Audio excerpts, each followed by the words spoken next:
Dare great things for Christ.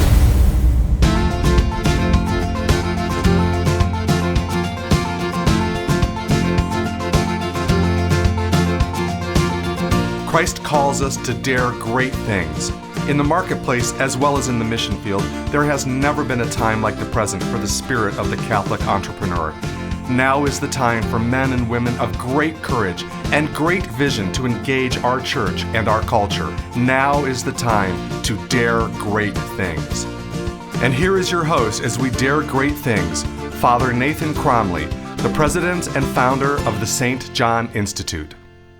When it comes to leadership, what we do on the outside flows from what we have on the inside. Our thoughts and our motivations drive the actions which determine our success. Here, Christians have a distinct advantage. Ever since Christ rose from the dead, Christians know the truth about our final victory over evil, and therefore our daily victory over problems. In this seventh of our series on the Christian Leadership Advantage, we explore the Christian power of positivity. Hey everybody, so glad to be back with you again, and it's a chance to have a real deep understanding of the power that Christian faith brings to us in our leadership. And one of the reasons I think this is so important for us is that it's a place where we discover just how practical our faith is. In the 17 years now that I've been working as a Catholic priest, it always astounds me to see just how ready we are as Christians to keep Christ in the church and to keep our religion behind closed doors, instead of bringing it actively into the very places where we ourselves are called to deliver and to perform and to make things happen. It's almost like the phenomenon of the closed doors, right, that we read about with the early church, where after the resurrection of Christ, they locked themselves out of fear into, being behind closed doors. I'm like, this is still the same thing we're doing today. Here, the society around us doesn't know its left from its right in many ways, is no longer aware of what's right or wrong, or even willing to say what's right or wrong, even when it comes to things as essential as the value of human life, for example.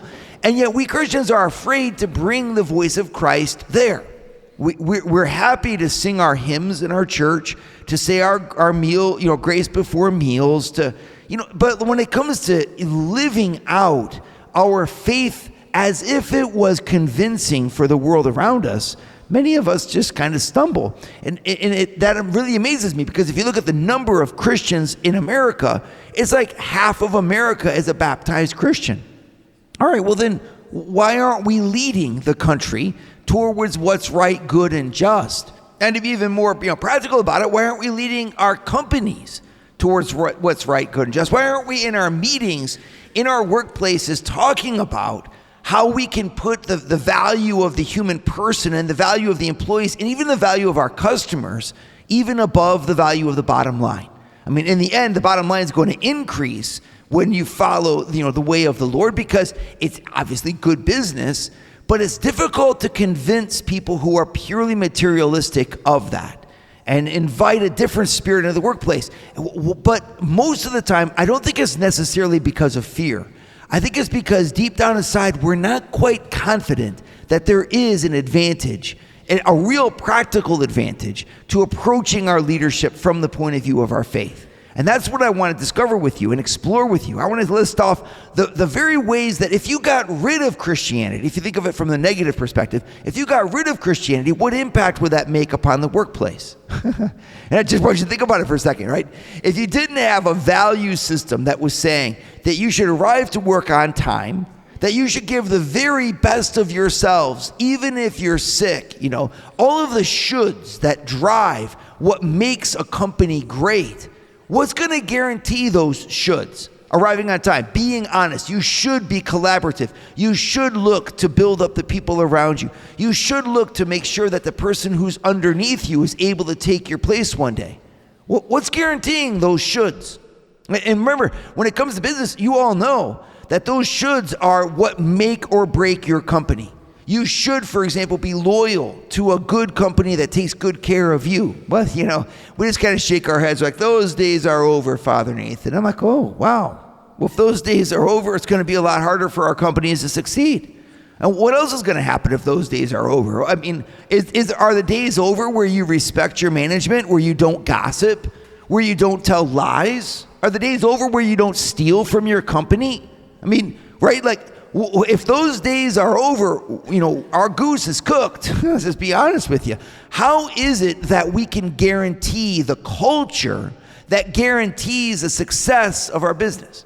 The other day I was talking with a fellow who runs a manufacturing company, and he works in the Amish country, right? So most of his employees are Amish workers. And he was telling me this is the most extraordinary population to work with. And I said, why is that? And he said, if you were to tell them that they should produce this number, they will strive to produce that number because they're so proud of their ability to work well, in a good sense.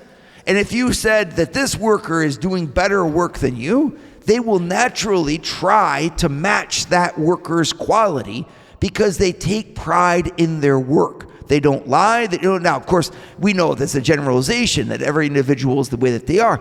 But he was describing his real experience and his joy of finding a workforce that could deliver for him consistently and well, and even with pleasure. Like it was a pleasure to work with these people.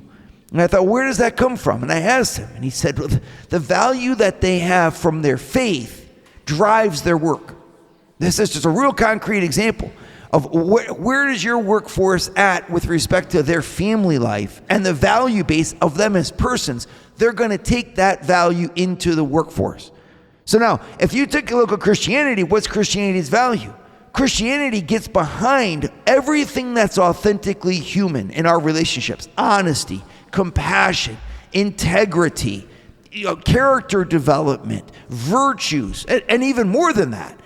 It gets behind growth and advancement. It gets behind and defends the right of private property, the right for profit, right, that every owner has, that every business has, because of also the care for the employees, a safe working environment, all those values. I'm just going to say, remember that the importance of your religion is that it's what maintains those values. It's what defends those values, and it's what promotes those values. And if you don't have that, what's going to take its place? Do you really think an economy that's completely driven by materialistic premises is going to be able to maintain a spiritual value system that will then allow businesses to thrive? Absolutely not. And when you look at different economic systems and political realities in the past, you can see that wherever that's been tried, where you just take a materialistic vision of the human person, you do not get a thriving economy. Because in the end, no government and no economic system and no level of selfishness can produce the collaboration, the sacrifice, the grit, the determination, and the focus on quality that you need if you're going to deliver a superior product.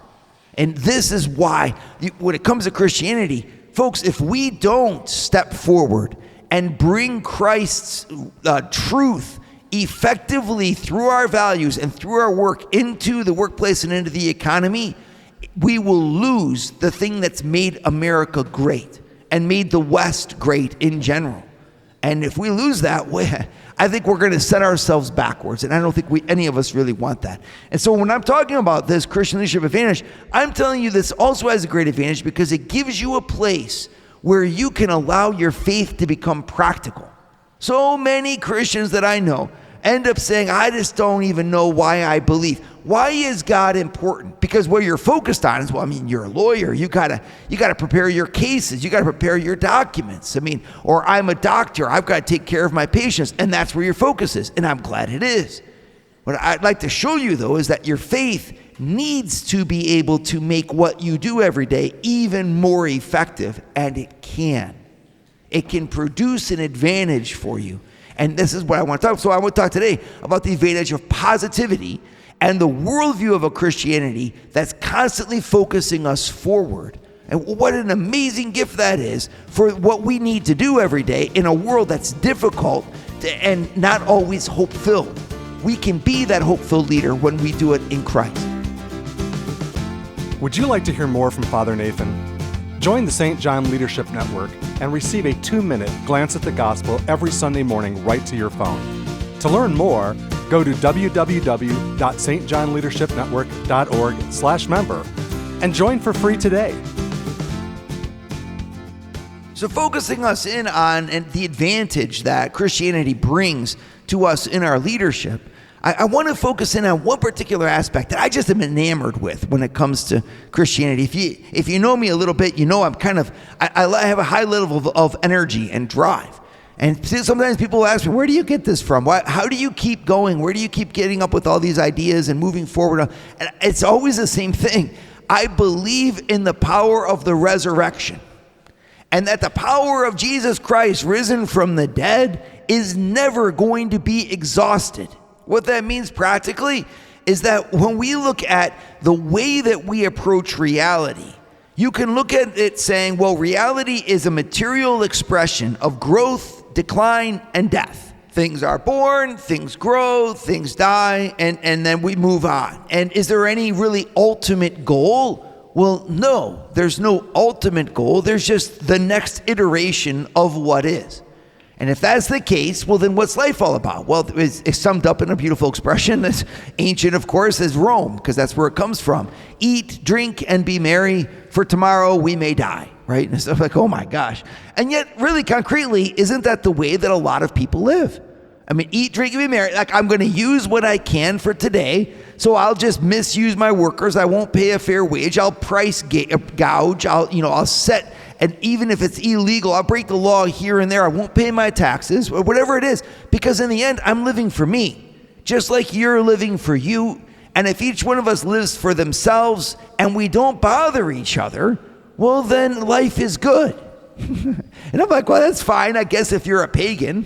So go ahead. If that's a very pagan worldview, okay? Because that means that I'm God in the end. And practically, that's where a lot of Christians are too. I just got to say it. Because if you don't have a God who's practically part of your life, where you worship him and you owe him and give him honor and service and glory and sacrifice for him, well, you're going to make yourself practically your own God.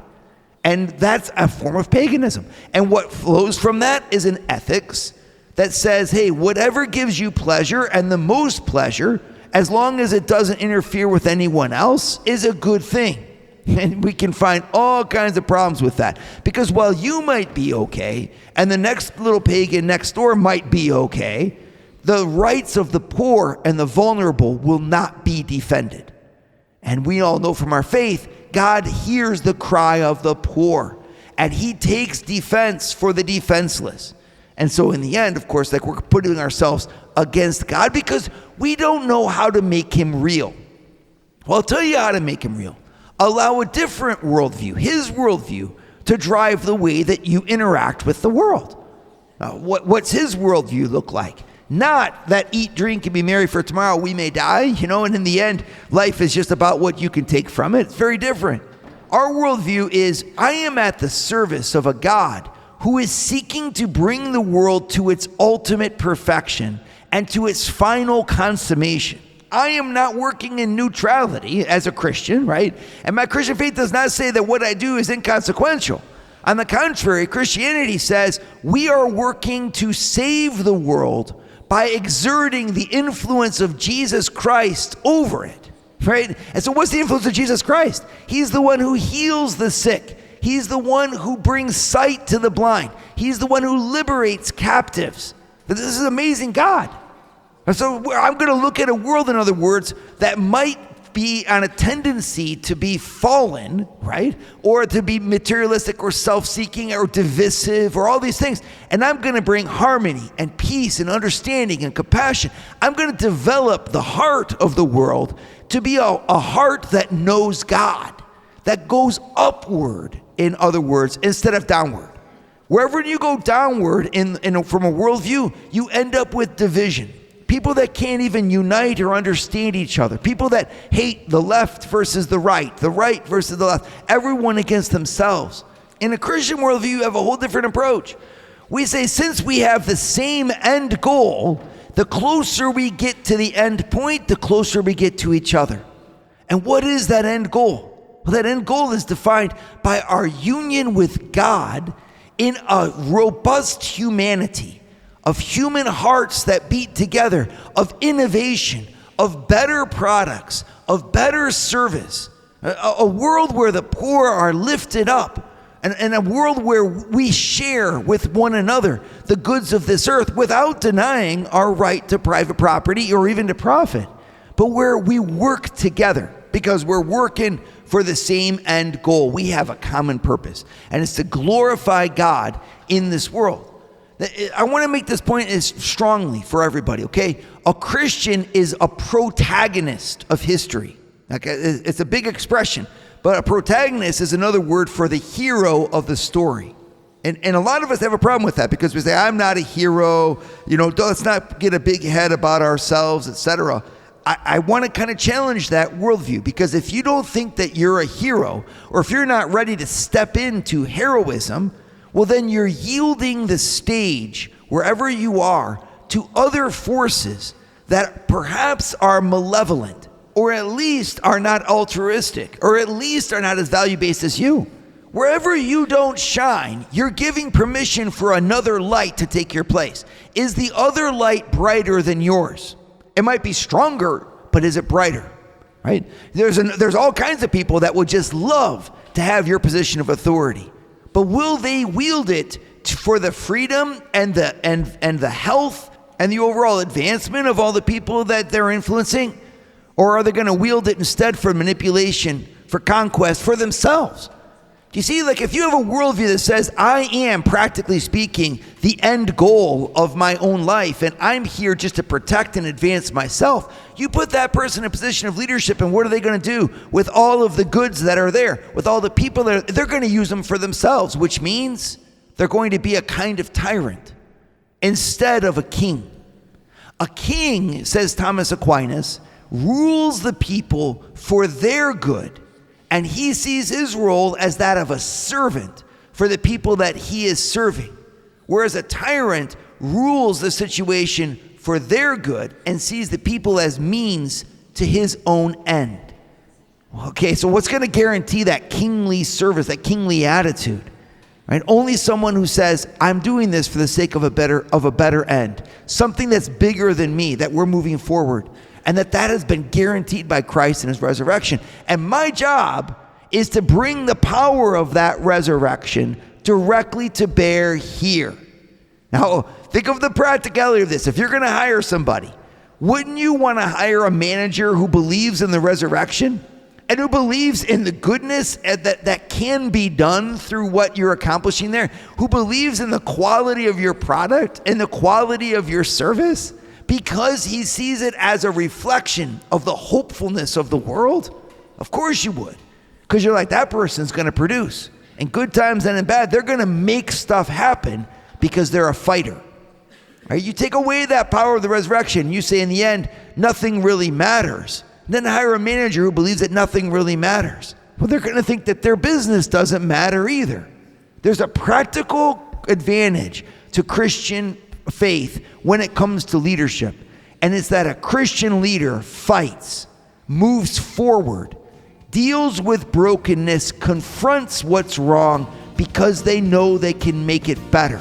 And that type of leader is just extraordinary, not only for business, but for the family as well. Would you like to start your Thursday mornings with a scriptural leadership lesson? Join the St. John Leadership Network, where Father Nathan hosts a 30-minute call at 6:30 a.m. in all 4 U.S. time zones. To learn more, go to www.stjohnleadershipnetwork.org/member and join for free today. So when it comes to Christian optimism, there's been a lot that's said that sometimes a little bit on the trifling side, of the story, things that just don't seem very consequential, kind of like a pop psychology approach. And it's not bad, to think of positive thinking, positive mindset, manifesting, positivity into the universe or whatever people want to talk about. I'd like to approach it from a little bit of a more substantial tack, right? And to say that when it comes to Christian optimism, we believe that the world is in the hands of God. And being in the hands of a benevolent, loving God who is all-powerful and all good, that God is going to operate in the world to bring the world to a better place. That might sound trite. It's not at all. In fact, it has a lot of repercussions for our view of history and our view of ourselves as leaders who are creating history, who are the protagonists of history, who are making things happen. Right? Because if I believe that God has the world in his hands, that he's all good and all loving, and that he's also all powerful, and then I believe that I am at his service, what am I going to do? I'm going to take my limited power and my limited goodness, to be honest with you, but I'm going to deploy my limited power at the service of what I see as really being good. And that requires an energy, a sacrifice, a determination, a vision, a skill set, right? That pushes me forward. And as I push to say, you know what, it'd be a lot easier to be selfish. It'd be a lot easier to just let my employees go. It'd be a lot easier to not innovate my business and to be lazy. It'd be a lot easier to be at a meeting and not say anything. Why? Because I'm getting a paycheck anyway. Put yourself back into high school when you were trying out for the soccer team. You might have 20 guys who are jogging. You don't have to win. You do not have to come in first, second, or third in that tryout. You just have to not lose. So you just can't be the last three on the tryout. But if you're in the middle pack, you're going to be fine. And you know this, so you don't exert yourself the extra energy to try to win. You just make sure that you're in the middle with everyone else. And we do the same thing at work. We say, well, I don't have to say anything because it's not my meeting anyway. It's not my responsibility. Well, you're going to be a mediocre worker.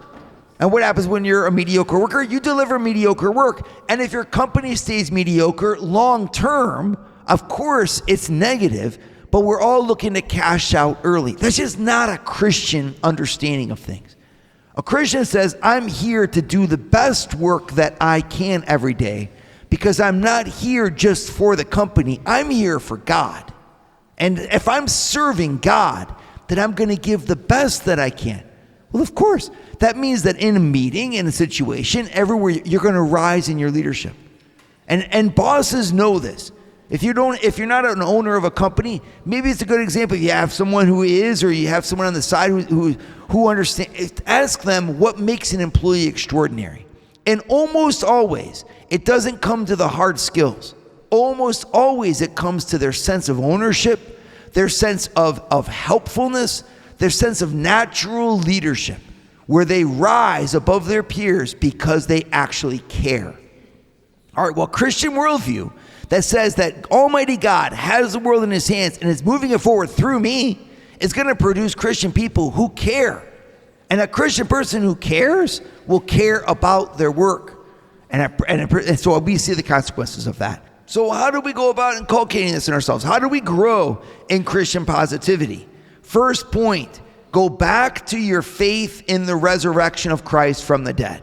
The incredible power of the resurrection is that Jesus entered into every form of defeat, everything that could bring us down, from physical suffering to betrayal, to rejection, to political persecution, to poverty, everything that could bring us down.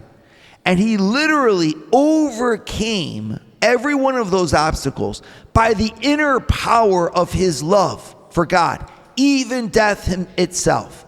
Death was undone when the Father raised Jesus from the dead and established him as a principle of life, right? And therefore of perfection, of fulfillment, that will never die. Well, we who are operating in the workforce, we who are leading in this world, or engaged in the practical affairs of society, are supposed to have been baptized into that resurrection. So that whatever we do flows from this principle of victory, of life, of understanding of God that can never be undone, never be overcome. That means that when I face the real challenges of my day and the real defeats and the real hits, nothing is ever final. Failure is not final. It's the courage to continue that counts. Why would you have courage to continue when you're constantly being, suffering an onslaught of defeat or of difficulty? I have the courage to continue because I know that in the end, this world is in the hands of God and that He is more powerful than every evil. And so my job is to do all the good that I can for as many as I can, for as long as I can. I'm going to use every opportunity that I have and leverage it in this worldview that says we have overcome all that could hold us back. And of course, if we do this as a society, well, then we do overcome. You're only defeated when you quit. Now, there's times where you've got to stop what you're doing, sell your business, move, shift, pivot. That's not quitting. That's fighting in a different angle. When you quit is when you allow in your heart, when you allow negativity and defeatism or materialism or selfishness to take the place of that radiant freedom that Christ died to give you. The freedom and energy that says, I'm only passing through this world, and so I'm here to do some damage for the good. I'm here to lift people up, to heal, to reach out, to harmonize, to move us forward towards a greater advancement, both spiritual and economic, because I believe in the goodness of the good things that are to come. I'm a Christian. I'm pushing forward to heaven, and I'm bringing heaven to this earth as much as I possibly can. And you can't stop me because the one whom I serve has risen from the dead. And He has sent me into this world as His missionary and as His leader. And therefore, every influential aspect of my life is going to be leveraged at His service to bless this world, to bless it, to bring you and everyone around me into the knowledge that life is good, it should be good, and that we can all together advance in harmony towards something even better than what we've got right now. I believe in positivity because I come from a God who is risen from the dead. Dare great things for Christ. Share your feedback with Father Nathan. Send us an email at communications@stjohninstitute.org. That's communications@stjohninstitute.org. And visit www.stjohninstitute.org and sign up for our newsletter to receive updates from Father Nathan.